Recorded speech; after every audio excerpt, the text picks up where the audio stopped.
Let's jump right into it. Number 9. Shaking hands used to be a weapon check, not a greeting. Picture this, you're walking down a medieval street and some stranger approaches you. The first thing both of you do is extend your right hand and grab each other's wrist. Why? Because that's your sword hand, and by gripping it, you're proving you're not about to stab anyone. The firm grip wasn't about confidence or respect, it was literally a safety inspection. Knights would shake vigorously to make sure no hidden daggers fell out of sleeves. Women rarely shook hands because they weren't expected to carry weapons, which explains why the limp handshake was actually considered more feminine and proper for centuries. Today we judge people's character by their handshake strength, but we're basically rating how well they perform an ancient disarmament technique. The business world has turned a medieval security check into a power move, and most people have no idea they're participating in a 1,000-year-old ritual designed to prevent murder.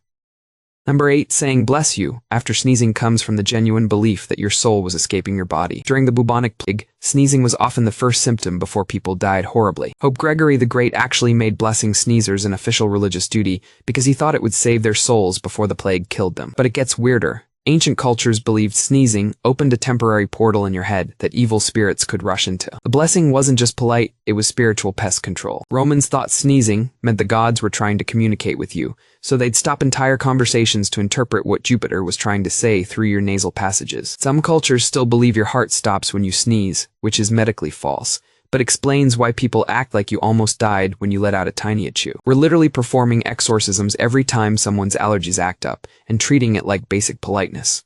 Number 7. Taking off your hat indoors started as proof you were planning to flee quickly. Knights wore heavy helmets that took significant time and effort to remove.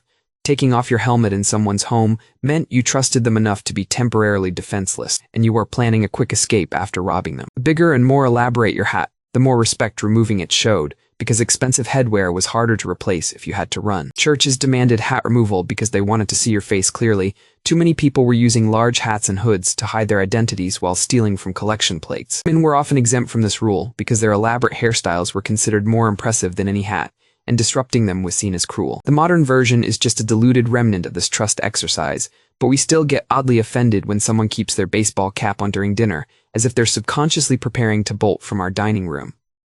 Number 6. Covering your mouth when yawning has nothing to do with being polite to others. Medieval people believed yawning was your soul trying to escape your body, similar to sneezing, but worse because yawning meant you were bored with life and your spirit wanted out. Covering your mouth was literally trying to stuff your soul back in before it made a break for it. Some cultures thought demons were attracted to open mouths like moths to flames, and a yawn was basically rolling out the red carpet for possession. Ancient physicians believed yawning too much meant your brain was overheating and needed to release excess vapors through your mouth. So covering it was like putting a lid on a boiling pot. The hand position wasn't random either. You had to cover your mouth with your left hand, because the right hand was considered pure and shouldn't touch anything that might be expelling evil. Today we think it's about not spreading germs or being rude, but we're actually performing an ancient ritual designed to prevent our souls from abandoning ship during boring conversations. Number 5. Saying excuse me before passing gas comes from the belief that bodily functions could summon supernatural entities. Medieval people thought any sudden noise or smell from your body was a form of accidental magic that could attract unwanted spiritual attention. Apologizing wasn't about social embarrassment, it was about asking forgiveness from any spirits you might have accidentally called up with your digestive system. Some cultures believed different types of gas indicated different emotional states, and one rip without explanation could be misinterpreted as a declaration of war or romantic interest. Royal courts had elaborate protocols for handling bodily functions because they thought the wrong fart at the wrong time could destabilize international relations. Servants were specifically trained to excuse their master's digestive indiscretions to prevent diplomatic incidents. The phrase "excuse me" was literally asking permission from invisible forces to not be held accountable for whatever supernatural chaos your intestines might have just unleashed. We've turned ancient spiritual damage control into basic bathroom etiquette. Number 4.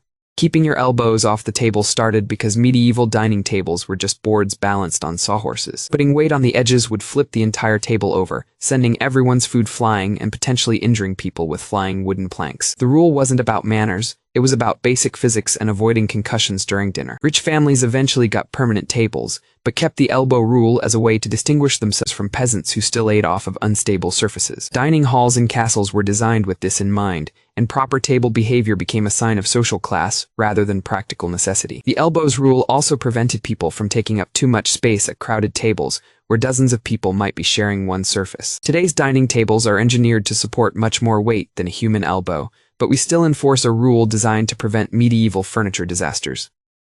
We're basically treating every meal like we're eating off a wobbly picnic table that might collapse at any moment. Number 3.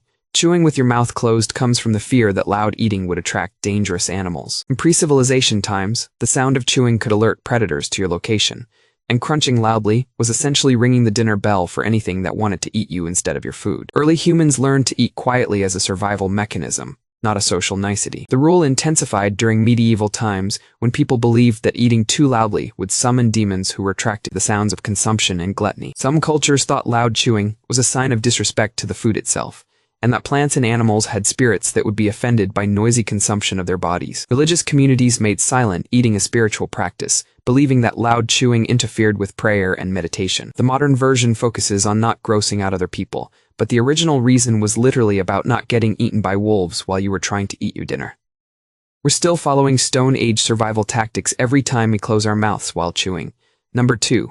Holding doors open for others started as a way to prove you weren't carrying concealed weapons. In medieval times, approaching a doorway was a vulnerable moment where ambushes commonly happened. By reaching the door first and holding it open, you demonstrated that both your hands were visible and empty of weapons, and you were positioned where everyone could see you were preparing to attack. The person going through the door could assess your threat level before getting close enough for you to strike them. Women were given priority not because of chivalry, but because they were considered less likely to be carrying serious weapons and therefore safer to approach first. Castle doors were particularly dangerous choke points, where assassinations frequently occurred, so door etiquette became an elaborate dance of mutual threat assessment disguised as politeness. The modern version is about being considerate, but we're unconsciously performing a medieval security protocol every time we hold a door. Office buildings and restaurants have become safer, but we're still treating every doorway like a potential ambush point and proving our peaceful intentions through strategic door management. Number 1, saying please and thank you comes from literal prayer and magical thinking. The word please is short for if it pleases you,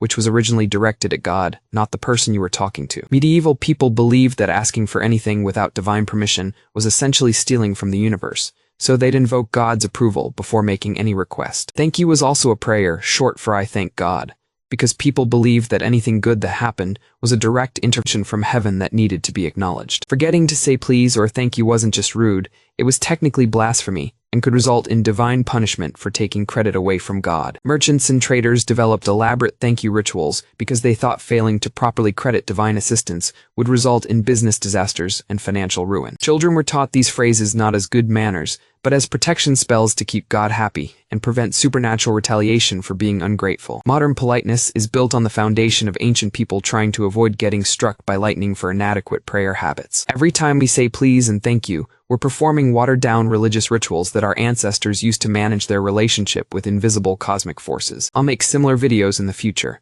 Subscribe to see them.